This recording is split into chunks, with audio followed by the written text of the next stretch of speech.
Earth's cold revenge stunned the entire Galactic Council. They cut my microphone in the middle of a sentence. Not because I was shouting, not because I was saying anything improper. I was reading in a calm and steady voice from a verified incident report that described how Vorkai raiders had opened fire on a school transport above the colony world of Arden. 41 children, 12 crew members all gone. And the moment I reached the part, the names of the children were listed. The council's senior moderator, a tall, blue-scaled Drethari named Counselor Voth, raised one long finger and the feed went dead. The silence that followed was the loudest thing I had ever heard. My name is Kale Marrow. I am 43 years old. I have served as Earth Senior Diplomatic Attaché for 11 years, and in those 11 years I have sat through hundreds of council sessions. I have listened to speeches far more powerful than us debate our right to exist in galactic space as though it were a minor procedural question. I have smiled when I wanted to argue. I have nodded when I wanted to walk out. I have swallowed every sharp word that rose in my throat because that is the job, and I understood the job. But that day, watching Counselor Voth lower his finger and straighten his robe, as if nothing had happened, something in me went very still, not angry, not shaken, still, the way a river goes still just before it drops off a cliff. The chamber of the Galactic Council was built on Veth Prime, a planet with 3 pale moons and air that always smelled faintly of copper. The chamber itself was a massive crystalline dome, and from the inside you could see those 3 moons through the curved ceiling even during the day. There were 47 species represented, 47 flags, 47 delegations, 47 sets of faces watching us that morning. Some of them were allies or close to it, most of them were neutral. A handful of them were the reason we were there. Earth had defended the Arden colony. When the Vork fleet moved in without warning, our ships responded. We pushed them back. We protected the people there. Or most of them. The Vorkai lost 2 destroyers in the engagement. They complained to the council the following week, and the council, run in all practical ways by its 3 most powerful inner circle species, agreed to hold a formal hearing. A hearing as if we were the ones who had done something wrong. I had prepared for 3 weeks. I had affidavits, sensor records intercepted, Vorkai communication logs that clearly showed the attack had been planned 6 weeks before it happened. I had the names of the 41 children. I had testimony from the surviving crew, members of the transport. I had everything. They gave me 7 minutes. After 3, they cut the microphone. Counselor Voth spoke for 22 minutes. After that, he had a translator's voice that was smooth and well-practiced, and he used words like proportionality and destabilizing aggression and the long-term peace of the galactic community. He never once mentioned the children. No one in the chamber mentioned the children. The vote was called. 41 in favor of sanctioning Earth, 3 abstentions, 3 votes against. Those coming from the Murin Confederacy, the Sulian, and a small species called the Peth, who had a single seat and very little influence but voted with their conscience every single time. I had always liked the path. The punishment was read aloud by the council secretary, a Drethari Jr. official who read it as if he were announcing a menu. Earth's seat on the Galactic Council was Suspended, not removed, suspended, which was somehow meant to feel less severe. 3 of our outer colonies, Arden included, were placed under council administrative oversight, which in practice meant Drethari and Vork. Officials would now manage trade access, landing rights, and resource extraction. Agreements. All human military vessels were to be withdrawn from those systems within 60 days, and Earth was placed under a 50-year probationary mandate during which we could not engage in military action of any kind without prior council approval, could not expand our territorial presence, and could not vote on any resolution affecting our own status. 50 years. I was 43. The mandate would not expire until I was 93 if I lived that long. The Vorkai ambassador, a creature with pale skin and flat dark eyes named Velcora, turned to look at me from across the chamber after the vote was read. He did not smile, he did something worse. He looked at me the way you look at a problem that has been resolved. I looked back at him for a long moment. Then I opened my data pad. I am not a man who makes speeches in his head. I am not the type to compose grand declarations while the world falls apart around him. But as I sat there in the delegation box, with the microphone dead and the vote already done and Councillor Voth already moving on to the next agenda item, one thought settled into my mind with perfect clarity, the way a stone settles to the bottom of still water. They had made a very serious mistake. Not because we would fight back. Immediately we could not. The mandate was real. The consequences of breaking it were severe, and Earth's government had no interest in making things worse in the short term, not because we had some secret weapon or hidden fleet waiting somewhere. We did not. The mistake they made was simpler and more fundamental than any of that. They thought we were finished. They thought that taking our seat and our colonies and our voice in that chamber meant they had defined the ceiling of what we could ever become. They thought that 50 years was a long time. They thought that when the mandate expired we would come back smaller, quieter, grateful for whatever scraps of standing they chose to return to us. They did not understand what 50 years means to a species that has spent its entire history turning bad situations into launching pads. I wrote 3 lines in my data pad that afternoon. I did not write a plan, not yet. I did not write a threat or a declaration. I wrote 3 lines that were really just a reminder to myself for the years ahead.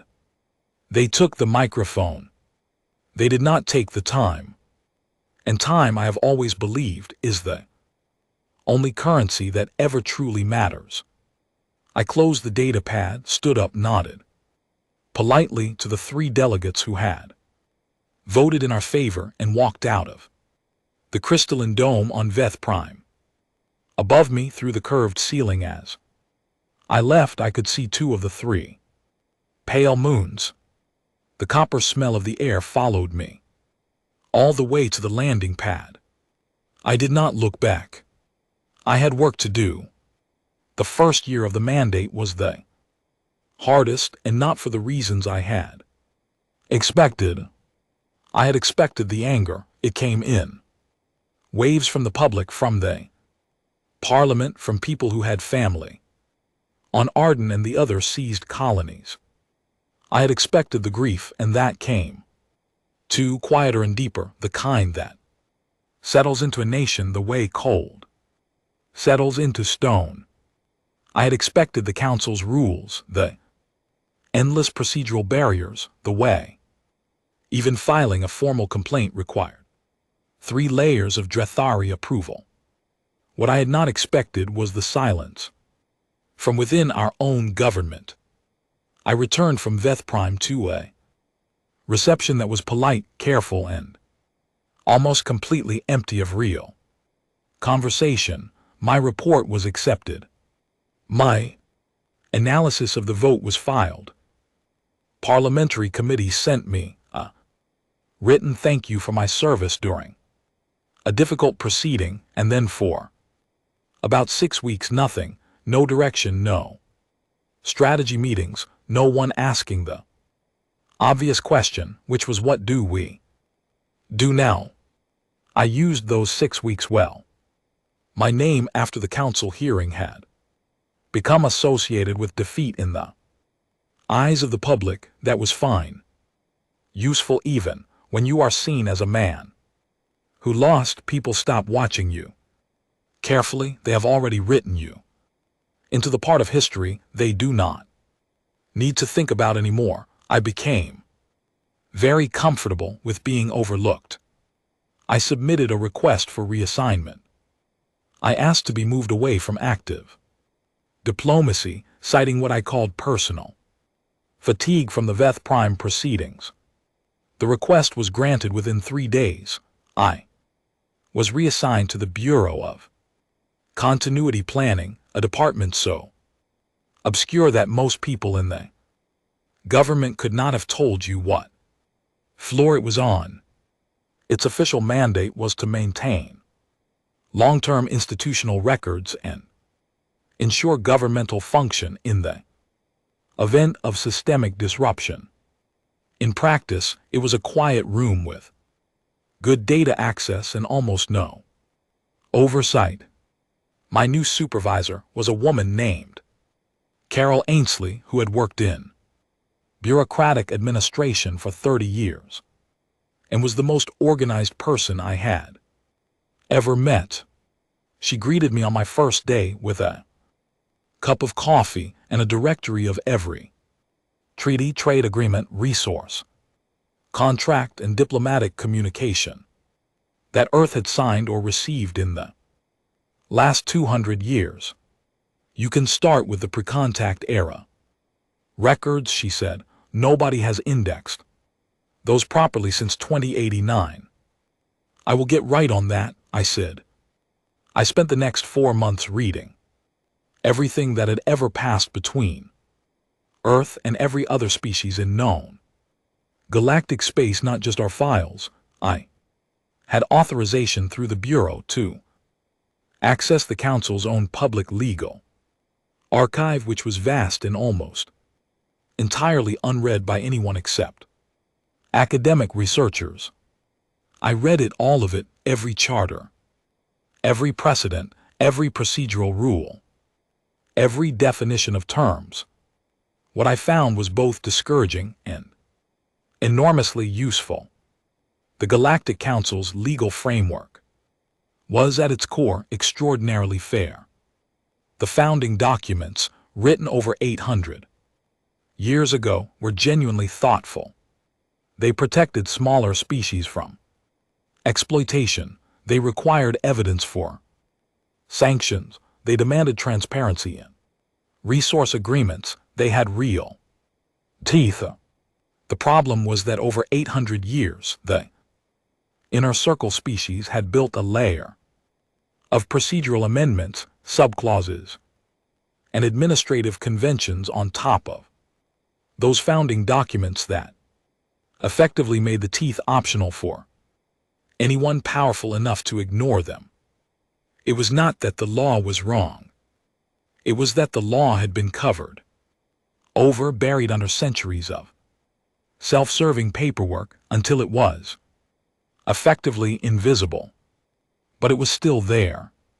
That was the thought that kept me at my desk until 2:00 and 3:00 in the morning.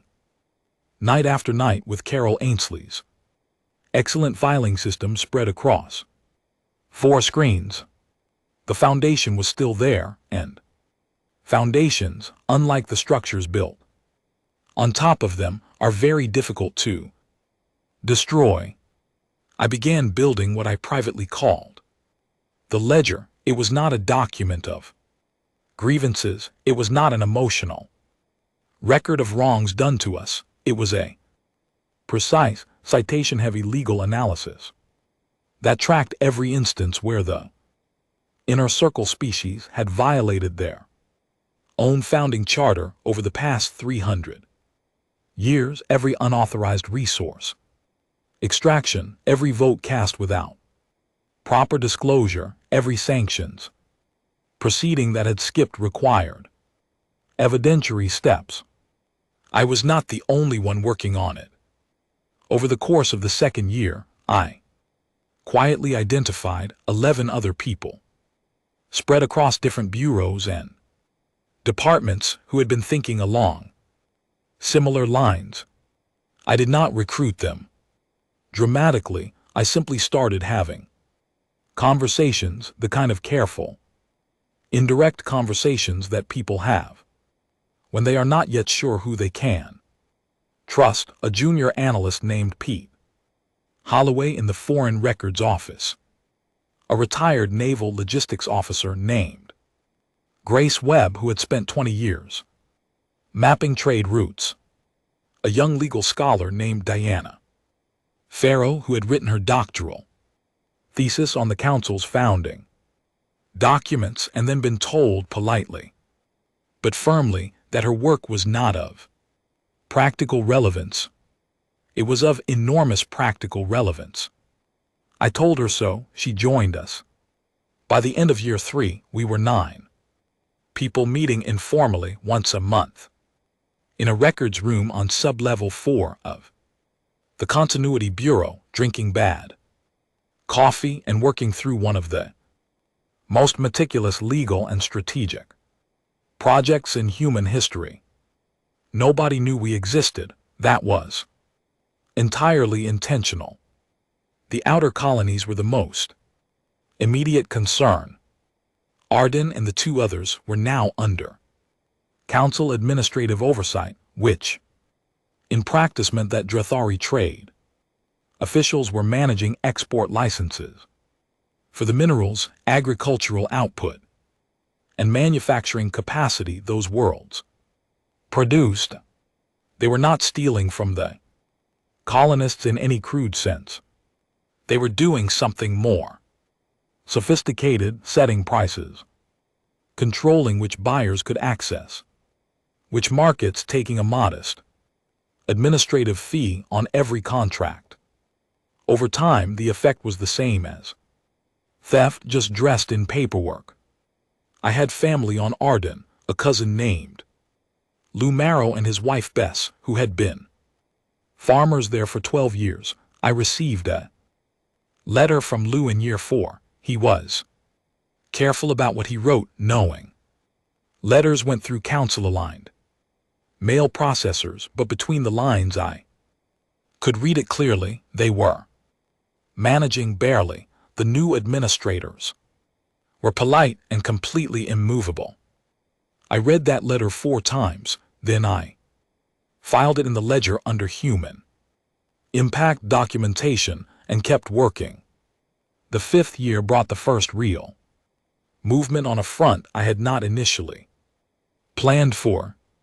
During one of our monthly meetings, Grace Webb, who had spent the past 2 years quietly mapping every trade route and resource contract in the outer Galactic regions, put a chart on the table that stopped the conversation cold. She had been tracking through completely public data the shipping patterns of 6 species that were not part of the Council's inner circle but operated in the spaces between the major powers. All 6 of them had in the past decade had their own quiet run-ins with the Drathari or the Vorkai. None of them had the strength to push back alone. All of them were quietly, steadily losing ground in their own regions. They have the same problem we have, Grace said. They just do not have anyone organizing around it. I looked at that chart for a long time. We are not ready to approach them directly, I said. Not yet. The mandate makes any formal alliance building Complicated. It does not prohibit trade. Relationships, Diana said, flipping through her notes. Article 14 of the mandate prohibits military coordination and territorial expansion. It says nothing about commercial partnerships or cultural exchange programs. I smiled at her. You are sure about that? I wrote 30 pages on it last month. And so, beginning in year 6, Earth's Commercial Development Office began building what the public documentation described as an expanded outreach program for small and mid-tier trading partners. The language was deliberately dull. The actual work was anything but. Pete Holloway, who had by now become indispensable, spent 18 months doing nothing but building relationships with trade representatives from those 6 species. He was 28 years old, spoke 4 Galactic languages, and had a quality that very few diplomats possess, which is the ability to make someone feel genuinely heard. He was not charming in a polished way. He was sincere, and in a political environment where sincerity was rare, it worked like nothing else. By year 8 we had quiet, functional, and thoroughly non-military relationships with all 6 species. No formal treaties, no signed agreements that would catch the Council's attention, just real relationships built on shared interests and a mutual understanding that the current arrangement was not working for anyone except the people at the top. I was 51 years old. I had gray at my temples and a bad knee from an old injury that never fully healed. I still worked until midnight most nights. I had not attended a council session in years, and I had no intention of doing so. Carol Ainsley retired in year 9 and threw a small party in the records room. She hugged me before she left and said, with typical Carol precision, whatever it is you are building in here, Kale, it is going to take longer than you think and cost more than you have budgeted. Just so you know, she smiled. I hope it works. It will, I said. I meant it absolutely. By year 31, the Vorkai had expanded into 4 more contested systems. The Council did nothing. That was not surprising. What was surprising, or would have been to anyone watching from the outside, was how little noise the affected species made about it. 3 of the 4 were small civilizations with limited military capacity, and their silence had the quality of people who have learned through experience that protest only draws more attention to your weakness. I was 74 years old. My knee had stopped bothering me sometime around year 20 because I had finally agreed to proper medical treatment, and now I moved through the corridors of the Continuity Bureau with the same steady pace I had always kept. My hair was fully white. I had been offered a formal retirement package 4 separate times and had declined each one. The team had grown, not dramatically, not in ways that would attract notice, but over 3 decades, the original 9 had become a working network of 41 people scattered across government bureaus, commercial offices, trade desks, and academic institutions. We did not meet in person anymore. Too many of us too spread out. We communicated through a document sharing protocol that Pete Holloway had designed in year 12, buried inside the Bureau's routine records transfer system. It was technically invisible. It was also, I was told by people who understood these things better than I did, essentially unbreakable. Pete was now 49 and had quietly become the most connected human in the outer regions without anyone outside our group knowing his name. He had spent the better part of 2 decades building what he called his network of friends, a carefully maintained web of relationships with trade officials, logistics coordinators, communications technicians, and legal advisors across 14 species. He did not call in favors often. When he did, things moved. Diana Farrow had become a professor of galactic constitutional law and was considered in academic circles one of the leading experts on council precedent. Her published work was cited frequently by council researchers and legal teams, which meant that her precise and carefully argued interpretations of the founding charter had become quietly embedded in official galactic legal discourse. She had over 30 years essentially preloaded the arguments we would eventually need directly into the system's own reference framework. I still kept the ledger. It was not a single document anymore. It had grown into an indexed archive that now ran to several 100,000 pages of documented evidence, all of it sourced from public records, all of it verified to a legal standard that Diana had set and that we had maintained rigorously across decades. Every violation, every unauthorized extraction, every procedural manipulation, all of it documented with the kind of precision that makes arguments in a courtroom completely unanswerable.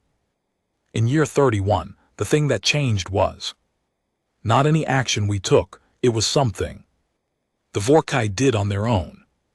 Their expansion into the Telin corridor, one of the 4 new systems they had moved into, was their most visible overreach yet. The Telin were not a small or passive species. They were mid-tier, well-organized, and they had been council members in good standing for 200 years when the Vorkai moved into their outer system and began treating it as a resource zone without any negotiation or formal agreement. The Telin immediately filed a formal complaint with the council.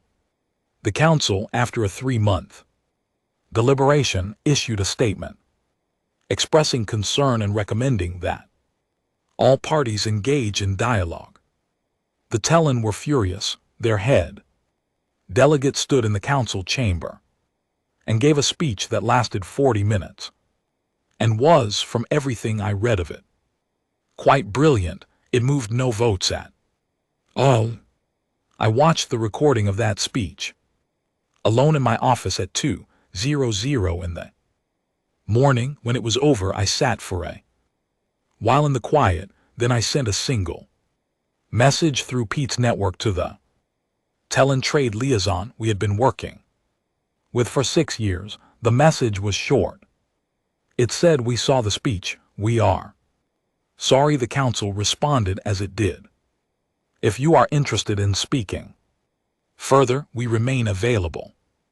The reply came back in 4 hours. It said, "We are very interested in speaking further." That was how the Talon became the 7th member of what Grace Webb, who had by now officially retired but remained deeply involved, had taken to calling the Quiet Coalition. Over the following 3 years, the coalition expanded to 9. Each edition followed a similar pattern, a species that had been failed by the council's inner circle, a period of careful relationship building by Pete and his network, a moment of trust established through some act of genuine support, sharing information, a trade connection that came through when it was needed most, a legal reference that turned out to be exactly right. And then quietly, another set of voices added to a conversation that the council did not know was happening. In year 34, something else changed. Vorkai began losing money. Not dramatically, not in a way that made news, but their primary fuel contract. Network in the outer regions, which they had built over decades through combination of pressure and favorable council rulings, began experiencing consistent disruptions, suppliers renegotiated terms, shipping windows shifted. 3 key relay stations that the Vorkai had been using for years under informal arrangements suddenly started requiring formal licensing agreements with fees attached. Each of these disruptions was entirely legal. Each of them had been arranged through the quiet application of pre-existing regulations that had simply never been enforced. The people doing the enforcing were low-level trade officials in 3 different species administrations. None of them knew they were coordinating with each other. They were each simply doing their jobs, prompted by information that had arrived through channels that looked to any observer completely routine. The Vorkai complained. They filed inquiries. They could not find anything to challenge because there was nothing improper to find. The regulations were real. The licensing requirements were legitimate. The fees were standard. Everything was in order. I received a briefing note from Pete in year 34 that I have kept and which I reread occasionally even now. It said, the Vorkai spent 6 weeks trying to trace the source of the disruptions and concluded they were unrelated market adjustments. They have no idea. KLI think we are actually doing this. I wrote back, we have 16 more years. Stay patient. He wrote back, I was born patient. That was not even slightly true. Pete Holloway was the most energetic and impatient person I had ever known, but he had learned patience the way all of us had by understanding what the prize was and how much it was worth waiting for. In year 38, the Drathari hegemony discovered that a significant portion of their classified diplomatic correspondence over the past 12 years had been accessible to an outside party. They did not discover this through any failure on our part. They discovered it because one of their own security officials conducting a routine audit noticed an anomaly in their encryption records.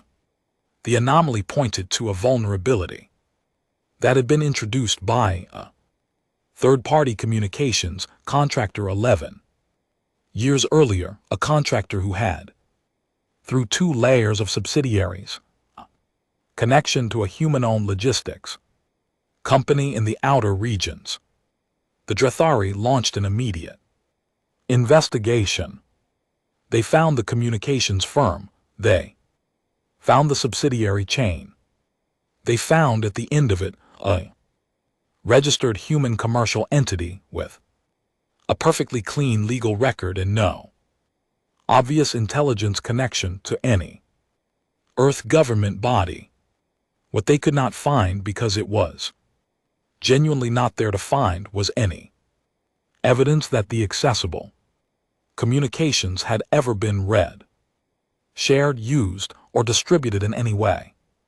Because we had not read them, not directly, not in ways that left any trace they could follow. What we had done over 11 years was maintain the access carefully and use it in a very specific way. Whenever a council deliberation was approaching that affected species we were working with, we would verify through the access channel whether the Drathari position was what they were publicly claiming it to be. If it was, we did nothing with the information. If it was not, if they were privately coordinating a result that contradicted their stated public position, we would Find a way to put the relevant parties on notice without revealing our source. 11 years, dozens of proceedings, not once had we used that access for anything except protecting the fairness of processes that were supposed to be fair anyway. The Drathari investigation found no wrongdoing it could prosecute. They tightened their security. They issued a formal diplomatic inquiry to Earth's trade office, which was answered politely and thoroughly by a junior official who genuinely had no knowledge of anything relevant. But the investigation had cost them time and resources. It had introduced uncertainty into their council relationships, and it had, perhaps most importantly, made them nervous. Nervous powers make mistakes. I had observed this consistently across 4 decades of watching how galactic politics worked. When powerful entities become uncertain about what they know and do not know, they become reactive. They push harder in some places and pull back without warning in others. They stop being predictable. The Drathari became somewhat less predictable in year 39. And that uncertainty, that small but real crack in their confidence, was worth more than almost anything else that had happened in the preceding decade. Grace Webb called me on a quiet Tuesday afternoon to tell me she thought we were going to pull it off. She was 81 and still sharp, still watching the data with the same methodical focus she had brought to that first chart in the records room 3 decades earlier. I want to see year 50, she said. You will, I said. You had better be right about that. She said, I have not spent 30 years on this to miss the ending. I was right. She made it just barely, and with some help from the medical advances that had extended lives considerably since either of us was young, but she made it. We both did. Year 49 brought a kind of stillness I had not felt since the day I walked out of the council chamber. The machine, as I had come to think of it privately, had been running for decades, and it was running well, quietly, steadily, and with a precision that I found genuinely remarkable given how many people were involved and how long it had been in motion. But in year 49, we reached the point where the major mechanisms were locked in place, and there was very little left to do except wait for the moment when it all became visible.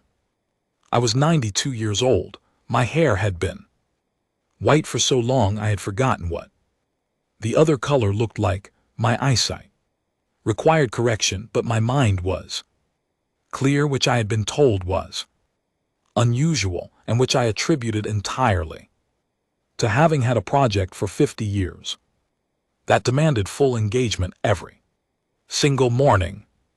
The dossier was complete. That was the word we had used for it internally since about year 20. The dossier, it was not a single document.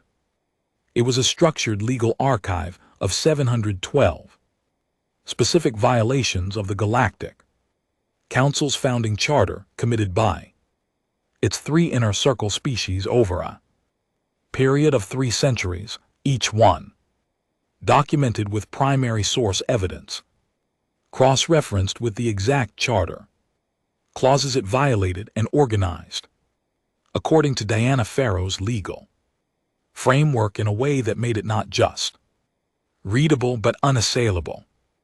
Diana had retired from her professorship in year 45 and spent the last 4 years doing nothing but reviewing and refining the dossier. She was 71 and had the kind of focused energy that some people develop when they know they are approaching the finish line of something that has consumed their best years. She had reviewed every entry 3 times. She had written an introduction and a legal summary that she told me, with quiet satisfaction, could stand in front of any court in the galactic community and hold up to every challenge the best lawyers in the hegemony could throw at it. I believed her completely. The trade coalition that Grace had named years ago was now 9 species strong, with formal commercial relationships that had grown substantial enough to constitute on paper the second largest independent trading network in the outer regions. It had been built slowly and carefully, always within the letter of every regulation, always documented, always legitimate. It was not a military alliance. The mandate had prohibited that, and we had respected the prohibition completely. But it was a community of shared interest, shared grievance, and shared readiness, and when the moment came, those 9 sets of representatives would each have a set of prepared motions waiting to file. Pete Holloway was 69. He had spent 4 decades building a network so fine and so deeply embedded in the daily operations of galactic trade and communication that it was no longer possible to fully separate it from the infrastructure it had grown around. He had not done this through any deception. He had done it through 40 years of being genuinely useful to people who needed something and showing up when he said he would. 40 years of small, reliable acts had built something that no single dramatic move could have created. In year 49, Pete came to my office for the first time in several years. We sat across from each other with coffee, the same kind of bad coffee that had fueled every late night in the records room decades ago, and we went through the final checklist together. The dossier ready, the coalition motions prepared and waiting, logistical network live and fully functional, the 3 separate sets of council members from non-inner circle species who had been quietly briefed on the dossier's contents in the past 6 months, aware and committed to acting the legal interpretation framework that Diana had embedded into the council's own reference architecture over 30 years of academic publishing in place. There was one more element, the one that I had held back because timing was everything. For 11 years, our access to Drethari diplomatic communications had remained inactive after their security tightening in year 39. But before it went dark, we had one set of documents that we had archived and never used. It was a record of 3 specific private sessions of the Council's inner circle from years 14 through 18 of the mandate, in which the 3 lead species had explicitly discussed how to prevent Earth from ever regaining its full Council standing, regardless of mandate outcomes. In their own words, in their own private communications, they had agreed to a long-term strategy of procedural obstruction. This was not just a violation of the Charter's non-discrimination clause, it was a violation of the specific terms of the mandate itself, which guaranteed Earth's reinstatement upon the 50-year completion, subject only to verified compliance. We had complied. They had already agreed privately to obstruct us anyway. Diana had spent 1 entire year writing nothing but the legal analysis of those 3 documents. Her conclusion was 28 pages and cited 46 separate charter precedents. The conclusion itself was 1 sentence long. The mandate's controlling authority is thereby void, and Earth's full reinstatement is immediately mandatory under the Council's own founding law. I had read that sentence perhaps 200 Times over the years, it never got old. The day before year 50 began, I sent one message through Pete's network to every member of the coalition, to Diana, to Grace, who was reading everything from home but fully engaged, and to the 11 people who were left from the original working group. The message said, "Tomorrow we present, be ready." Every single reply came back within the hour. They said, "We are ready." I sat alone in my office that night for a long time. Outside the window of the bureau building, the city was quiet and ordinary. People were going about their evenings. Most of them had no idea what was about to happen. A few did, but they did not know the full shape of it. I thought about the crystalline dome on Veth Prime and the 3 pale moons. I thought about Lou and Bess on Arden, who had both passed years ago, but whose grandchildren were farming the same land under the same administrative restrictions. I thought about the 41 children whose names I had been reading when the microphone went dead. I had not forgot a single name, not one. I closed my office light and went home to sleep. Tomorrow was a long day. The council chamber on Veth Prime smelled of copper, exactly as it always had. I walked through the main entrance at 8:00 in the morning on the first day of year 50, and I walked in the way I had always walked, steadily and without hurry, with no particular expression on my face. I was wearing a dark suit. I had my data pad under my arm. My hair was white, my knee was fine. Behind me walked a delegation of 4. Pete Holloway, Diana Farrow, and 2 younger members of our network named Owen Clark and Laura Beckett, who had joined us in year 32 and year 35, respectively, and had spent 2 decades becoming exactly the kind of precise, capable, and unflappable people that this moment required. We took our seats in the human delegation box for the first time in many years. I had requested the seats formally through proper channels 3 months earlier. The council had granted them as a routine procedural matter since the mandate's 50-year term was ending that day, and reinstatement was, according to the mandate's own text, a formality. They did not yet know how thoroughly they had misunderstood the word formality.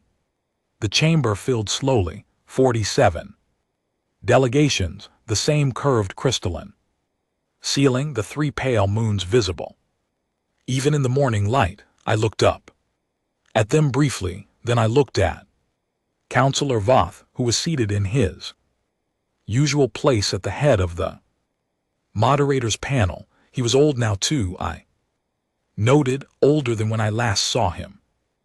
And he was looking at me with the kind of careful, neutral expression that powerful people develop when they are not sure what to expect.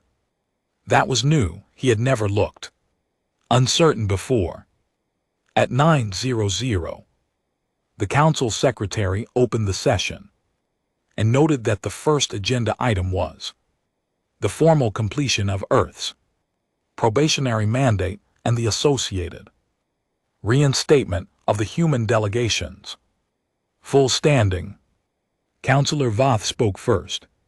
He gave a brief prepared statement that acknowledged the completion of the mandate period, noted Earth's general compliance with its terms, and then, exactly as we had expected, introduced a procedural motion. The motion called for a review period of 18 months before formal reinstatement could be confirmed, citing a clause about ongoing assessment of compliance culture that had been added to the Council's procedural rules in year 12 of the mandate. Diana leaned slightly toward me and Murmured Article 12, Subclause 9. Added in Year 12 of our mandate, we have the drafting records. She said it the way a chess player describes a move they saw coming 20 turns earlier. I waited for the motion to be formally seconded, which it was by the Vorkai delegate, a younger official named Dara Koreth, the daughter of Vel Koreth, who had looked at me like a resolved problem 50 years ago. Then I raised my hand. Counselor Voth, after a brief pause that I found quite satisfying, recognized me. I stood up.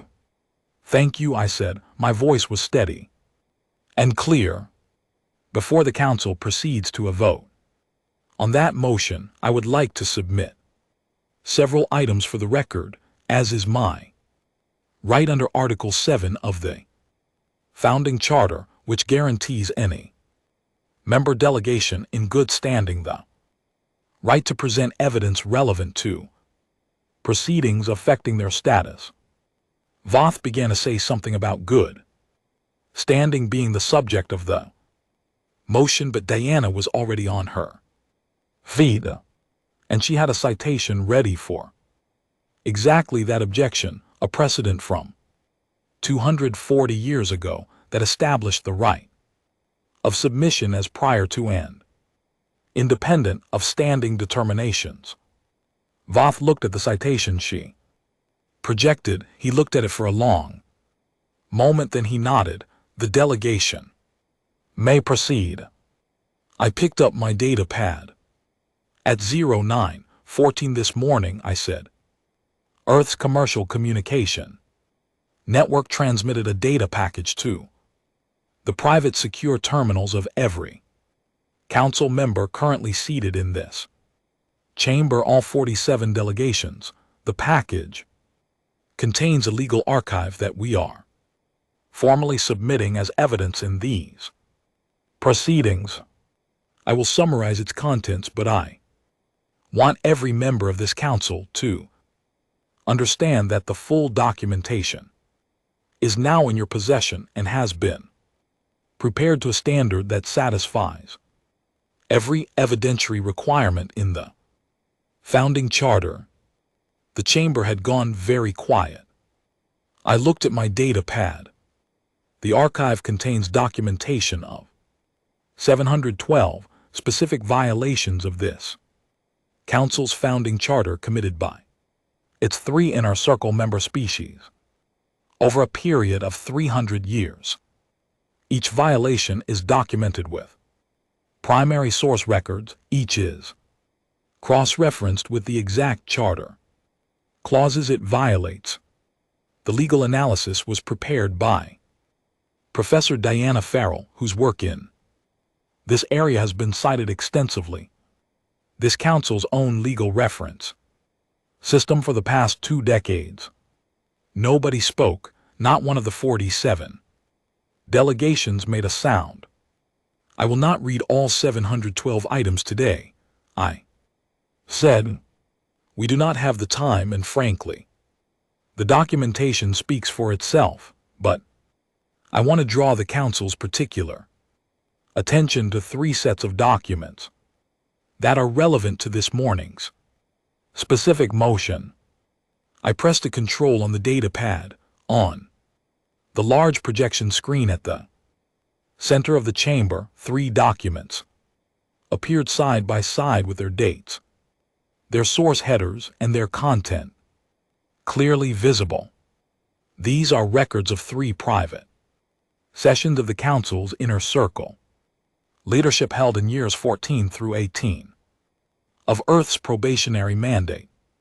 In these sessions, the representatives of the Drethari hegemony, the Vorka collective, and the Cauldron Authority explicitly discussed and agreed upon a strategy to prevent Earth's reinstatement at the end of the mandate period, regardless of our compliance with its terms. The silence in the chamber shifted. It became a different kind of silence, heavier. This is a direct violation of Article 22 of the founding charter, which prohibits member species from coordinating against the explicitly stated rights of other member species. It is also a direct violation of the mandate's own controlling terms, which guaranteed reinstatement upon verified compliance.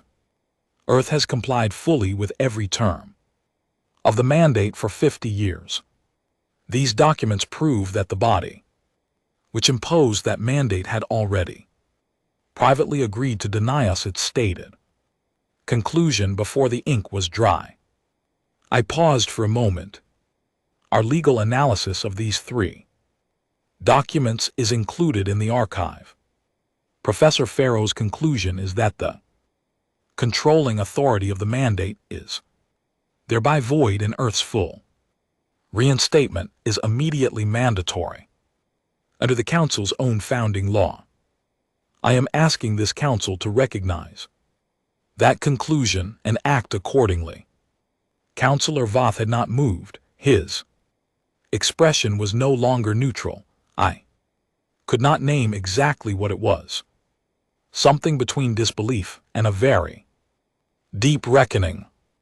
Dara Korth, the Vorkai delegate, spoke sharply. These documents cannot be verified. Their provenance is questionable.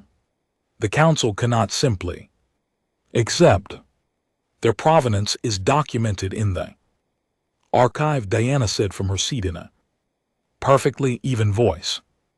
Pages 41 through 63, source chain, acquisition method, chain of custody, independent verification by 3 external legal bodies under confidentiality agreements over for past 2 years, all documented. I'm happy to walk through any section in detail if the delegate has specific questions. Derek Horath said nothing else. The Tellon delegate rose and requested the floor. Councillor Voth somewhat mechanically recognized them. The Tellon delegate submitted a formal motion joined by the 8 other coalition species calling for an immediate vote on Earth's unconditional reinstatement and for the establishment of a charter review committee to address the documented violations. 7 more delegations seconded the motion within 2 minutes. 2 of them were species that had never been part of our coalition at all. They had simply read the dossier as it arrived on their terminals that morning and made their own decision. The motion was called to a vote. 42 in favor, 2 abstentions, 3 against. Drathari, Vorkai, and Cauldron.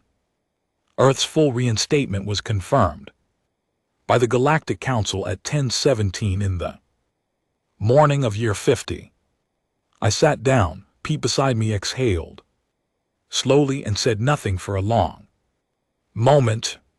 Owen Clark was looking at the ceiling. Laura Beckett was very carefully looking at the table. Diana leaned over to me and said quietly, 712 counts, not one challenged successfully. No, I said, not one. The session continued. The Drathari delegation requested an immediate recess to consult with their legal teams. The request was granted, but it did not change anything. The vote had already been recorded. Reinstatement was already confirmed and entered into the Council's permanent record. Derek Horath crossed the chamber during the recess and stood in front of me. She was younger than I expected up close, maybe 40, with her father's flat dark eyes and a harder expression than his had been. She looked at me for a long moment. How long have you been building this? She said. It was not really a question. Since the day your father looked at me like a problem that had been resolved. I said. She said nothing to that. The Vork are going to face a tribunal. I said, the documentation on the Tellon corridor and the 3 other systems is Part of the archive, the charter review. Committee will have jurisdiction. I want you to know that none of what comes next is personal, it is procedural, it will be conducted fairly under the same laws that were used against us because those laws were always fair, they were just not being applied. She looked at me for one more moment. Then she walked back to the Vorkai box. Without a word, I watched her go. Then I opened my data pad, which I had been carrying for 50 years, and I deleted the 3 lines I had written in this same chamber half a century ago. They had served their purpose.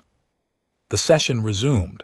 The charter review committee was formally established. Its membership included 3 of our coalition species, 2 neutral delegations, and by a procedural requirement I had quietly ensured was built into the founding documents of the committee's enabling motion 14 months earlier. 1 human representative, Diana Farrow, accepted the appointment without any visible sign of the fact that she had been planning for it since approximately year 22. After the session ended, I walked out of the crystalline dome on Veth Prime for the second time in my life. The copper smell of the air was exactly the same. The 3 pale moons were visible in the late morning sky, which I had not expected, and I stood on the steps for a moment and looked at them. Owen Clark came and stood beside me. He was in his 40s, calm and steady, a quality he had always had. What happens now? He asked. The tribunal takes time, I said. Charter review takes years. The coalition becomes a formal trade bloc. Probably within 18 months, Ardennes and the other colonies get their administrative oversight lifted, which is the first step, not the last. Lou Morrow's grandchildren get their land back without a fee schedule attached to every export license. I paused. What happens now is that we do the work. For how long? I looked at the moons for one more moment. Until it is done properly. He nodded. Pete joined us on the steps. He was looking at his communications device, and the expression on his face was one I had never quite seen on him before. It took me a moment to identify it. He looked settled for the first time in 4 decades of knowing him. Pete Holloway looked like a man who was exactly where he had expected to end up. 14 new messages, he said, holding up the device. Species wanting to talk. Some of them I would never have expected. Good, I said. Tell them we are available. I took one last look at the chamber entrance behind us. The guards were still at their posts. The session lights were still on inside. 47 delegations were still in there, working through the implications of a morning that none of them except 9 of us had seen coming. I thought briefly about Counselor Voth, who had sat in that chamber for 50 years, making sure that certain voices stayed quiet. I did not feel anything sharp toward him. I had not for a long time. Anger is a fuel, and I had used mine up long ago, turning it into something colder and more durable. What I felt was the particular satisfaction of a person who was told very firmly that the ceiling was fixed, and who had spent 50 years building a ladder anyway. I turned away from the chamber and walked down the steps into the copper-scented air of Veth Prime. Behind me, Pete was already talking to the first of the 14 new contacts. Ahead of me, the city spread out under 3 pale moons, ordinary and busy, and entirely unaware that the morning had changed something permanent. I kept walking. There was still work to do, and I had always been very good at work.